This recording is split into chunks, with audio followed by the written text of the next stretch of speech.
नमस्कार दोस्तों, उत्तराखंडी आवाज़ में एक बार फिर से स्वागत है। और आज मैं यूके ट्रिपल एससी का एक और मज़ेदार वीडियो लेके आई हूँ जिसमें आपको उत्तराखंड से रिलेटेड बेसिक जानकारी मिलेगी। और ये बहुत ही ज़्यादा इंपॉर्टेंट क्वेश्चन है, बहुत ही बेसिक क्वेश्चन है जो कि हर प्रतियोगी परीक्षा में बैठने वाले व्यक्ति को पता होना चाहिए। तो शुरू करते हैं आज का वीडियो। तो सबसे पहले आज का वीडियो का जो पहला क्वेश्चन है वो है कि गंगा नदी का उद्गम स्थल कहाँ है। गंगा नदी का उद्गम स्थल बताना है कि गंगा नदी कहाँ से निकलती है।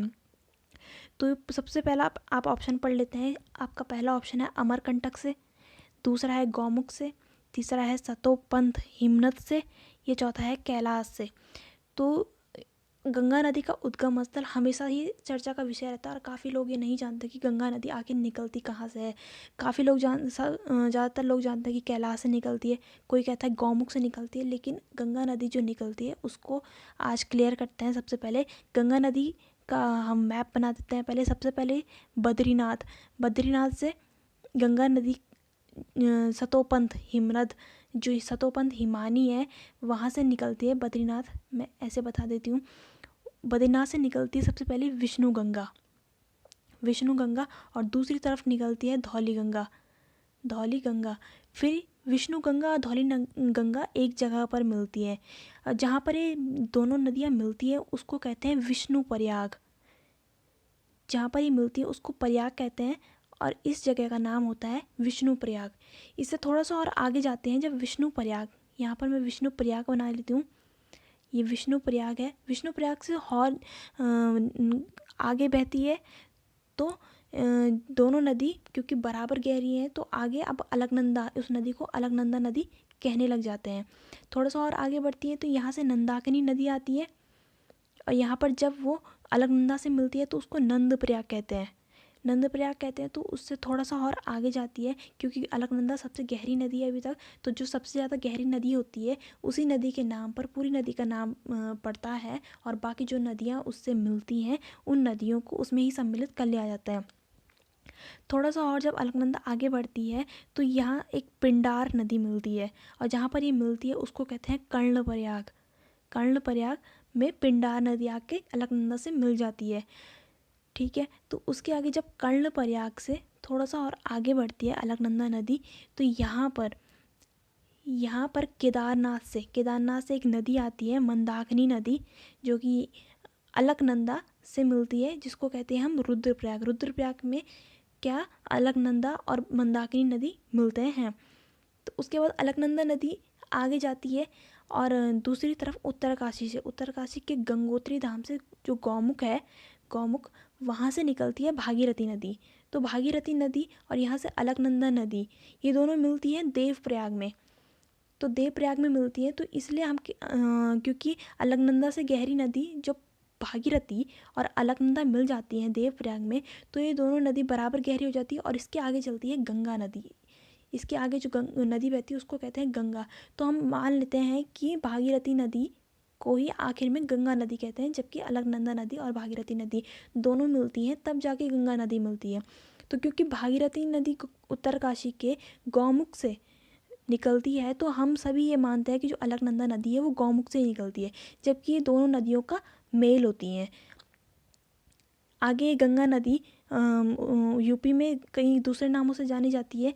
तो इस तरीके से गंगा नदी का जो उद्गम स्थल है वो सबसे पहले है विष्णु प्रयाग से नंद प्रयाग से कर्ण प्रयाग से रुद्रप्रयाग और रुद्रप्रयाग से आता है देवप्रयाग, जहाँ पर कि भागीरथी और अलकनंदा नदी मिलते हैं।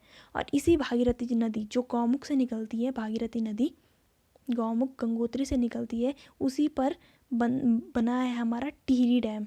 जो टिहरी डैम है वो उसी पर बना है और टिहरी डैम के पीछे ही हमारा कोटेश्वर डैम भी बना हुआ है। कोटेश्वर डैम इसको टिहरी डैम को सपोर्ट देता है। हर डैम के पीछे एक सपोर्ट के लिए एक बांध बनाया जाता है, जैसे सतलज नदी पर भागड़ा बांध है और नागल बांध उसके सपोर्ट पर बनाया गया है। इस तरीके से अभी हमने समझा कि गंगा नदी अगर पूछा जाए क्वेश्चन तो गंगा नदी गौमुख से निकलती है और मैंने आपको बता दिया कि गौमुख से सिर्फ भागीरथी नदी निकलती है। देवप्रयाग में जब वो अलकनंदा के साथ मिलती है तब दोनों क्योंकि बराबर गहरी हो जाती हैं तो उसको आगे से गंगा नदी कहना स्टार्ट कर देते हैं। तो चलते हैं दूसरे क्वेश्चन की तरफ। दूसरा क्वेश्चन है हमारा, रावण गंगा किस नदी की सहायक नदी है? रावण गंगा बताना है।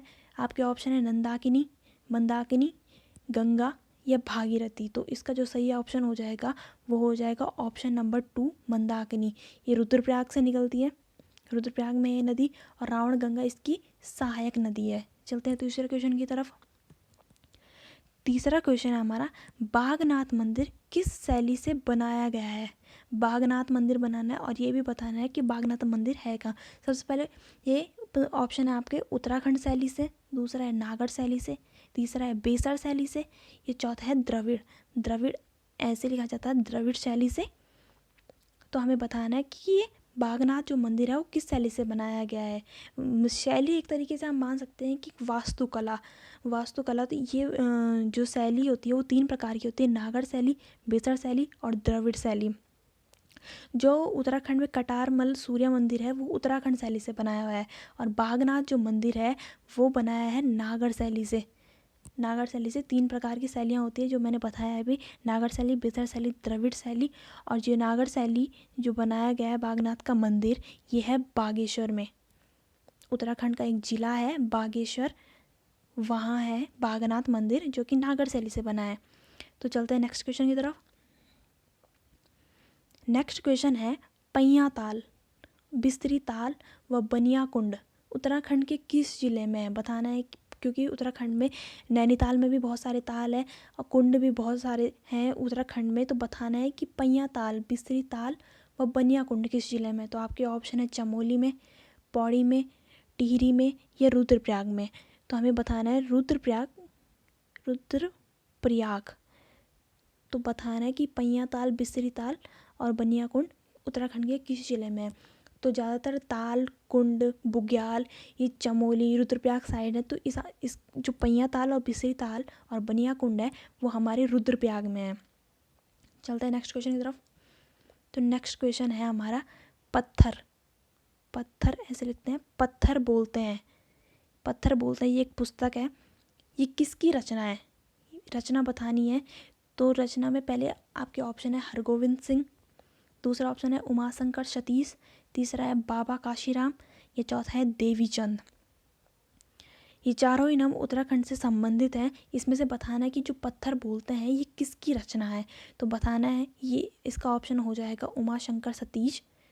ऑप्शन नंबर 2 सही हो जाएगा, उमाशंकर सतीश की रचना है ये। चलते हैं नेक्स्ट क्वेश्चन की तरफ। गांव लौटो अभियान, गांव लौटो अभियान की शुरुआत किसने की थी? ये एक अभियान है, जैसे बहुत सारे अभियान चलाए हैं हमारे महात्मा गांधी ने, तो उत्तराखंड में भी बहुत सारे अभियान चलाए हैं। तो इन ऑप्शन में से बताना है कि गांव लौटो जो अभियान है, गांव की तरफ लौटो और एक तरीके से कह सकते हैं पलायन को रोको, ये अभियान किसने चलाया था? तो आपके ऑप्शन है, ऑप्शन नंबर 1 है राम सिंह ने, दूसरा ऑप्शन है नैन सिंह रावत ने, तीसरा ऑप्शन है अनिल जोशी ने और चौथा ऑप्शन है मोहन सिंह मेहता ने। तो जो गांव लौटो अभियान है वो चलाया था हमारे अनिल जोशी ने। गांव लौटो अभियान में ये एक अभियान था जिसमें युवाओं को गांव लौटने के लिए प्रोत्साहित किया जाता था। दरबान सिंह नेगी का उपनाम क्या है? क्या ऐसे लिखते हैं, क्या? दरबान सिंह नेगी का उपनाम बताना है। दरबान सिंह नेगी को और किस नाम से भी जाना जाता है? तो आपके ऑप्शन है गोपाल सिंह, गिरीश तिवारी, राम बहादुर या बीसी साहिब। तो जो दरबान सिंह का उपनाम है वो है बीसी साहिब। बीसी साहिब इसका सही आंसर हो जाएगा ऑप्शन नंबर डी। चलते हैं नेक्स्ट क्वेश्चन की तरफ। नेक्स्ट क्वेश्चन है, गढ़वाल का चंदन किसे कहा जाता है? गढ़वाल का चंदन किसे कहा जाता है? तो आपके ऑप्शन है फतेहपति शाह, दूसरा ऑप्शन है केसर सिंह रावत, तीसरा ऑप्शन है आपका हेमवती नंदन बहुगुणा, ये चौथा ऑप्शन है देव सुमन या श्रीदेव सुमन भी कह सकते हैं हम। तो गढ़वाल का चंदन बताना है। तो गढ़वाल का चंदन कहते हैं हेमवती नंदन बहुगुणा को। और पर्वत पुत्र अगर आपके पास कभी क्वेश्चन आया कि गढ़वाल का पर्वत पुत्र किसे कहा जाता है, तो वो भी हेमवती नंदन बहुगुणा को ही कहा जाता है।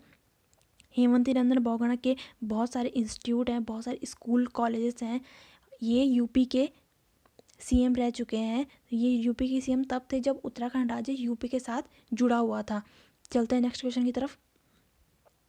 नेक्स्ट क्वेश्चन है, उत्तराखंड में पलटन बाजार किस जिले में लगता है? पलटन बाजार, पलटन मार्केट के बारे में बताना है कि पलटन मार्केट उत्तराखंड में कहाँ लगता है।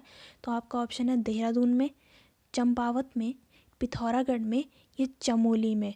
तो जो आपके ऑप्शन हो जाएंगे, ऑप्शन नंबर 1 देहरादून सही हो जाएगा।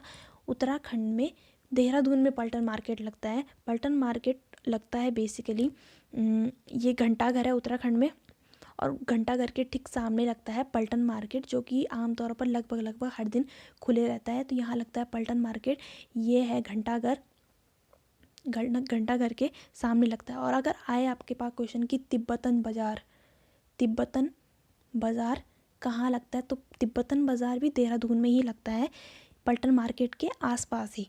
पलटन मार्केट ज़्यादातर खुला रहता है और देहरादून घंटाघर के सामने है। चलते हैं नेक्स्ट क्वेश्चन की तरफ। नेक्स्ट क्वेश्चन है, महाभारत एवं पुराणों में केदारनाथ का पौराणिक नाम माना जाता है।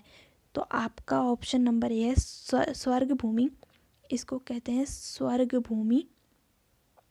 दूसरा ऑप्शन आपका माया नगरी, तीसरा ऑप्शन आपका मायावती, और चौथा ऑप्शन है आपका देवभूमि। तो बताना है हमें कि महाभारत के टाइम पे एवं पुराणों में केदारनाथ का पौराणिक मंदिर माना जाता है।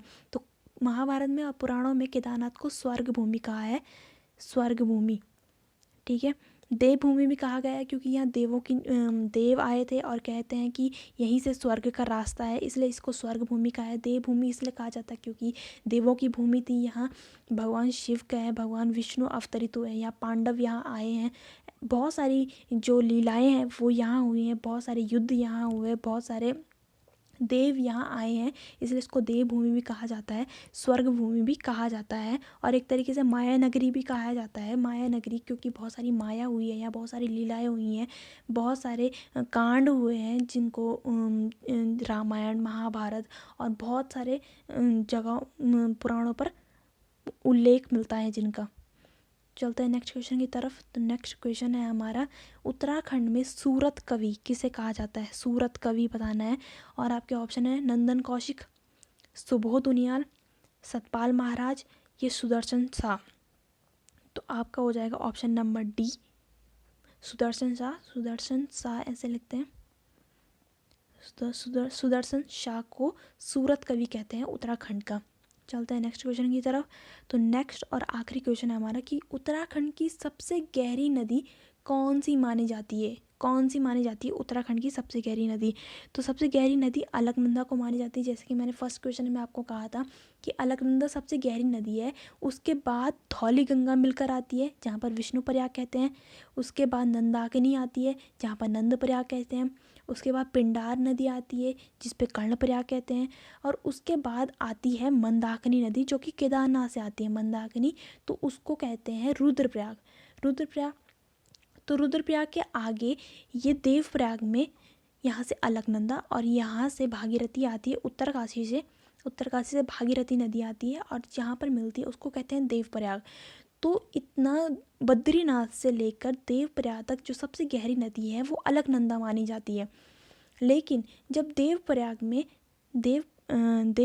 में यहाँ से अलकनंदा और यहाँ से भागीरथी मिलती है तो यहाँ से गंगा नदी बहने लग जाती है जो कि सबसे गहरी है, क्योंकि ये दोनों बराबर गहरी नदी होती है, इसलिए यहाँ पर जो प्रयाग है जहाँ पर ये जुड़ती है उसके आगे गंगा नदी मानी जाती है।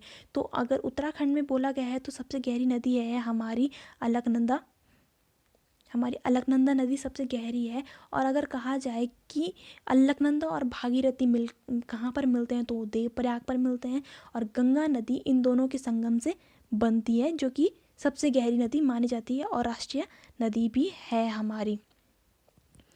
तो गंगा नदी अगर ऑप्शन में आपके उत्तराखंड में पूछा गया तो अलकनंदा होगी, गंगा नदी क्योंकि और राज्यों में भी जाती है और अलकनंदा हमारे उत्तराखंड की नदी मानी जाती है, इसलिए अलकनंदा इसका सही आंसर हो जाएगा। और अगर ऑप्शन में अलकनंदा नहीं है तो तब गंगा नदी को माना जाएगा क्योंकि गंगा नदी ही अलकनंदा और भागीरथी के संगम से बनती है।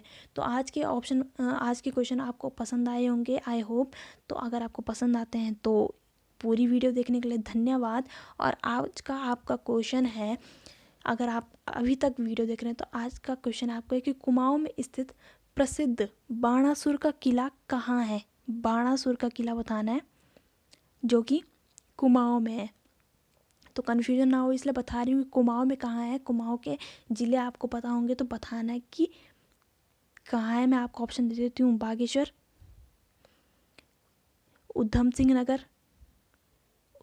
नगर, चंपावत या एक और नैनीताल।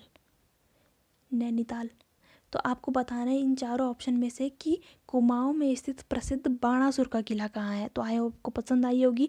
आज के लिए बस इतना ही। Thank you.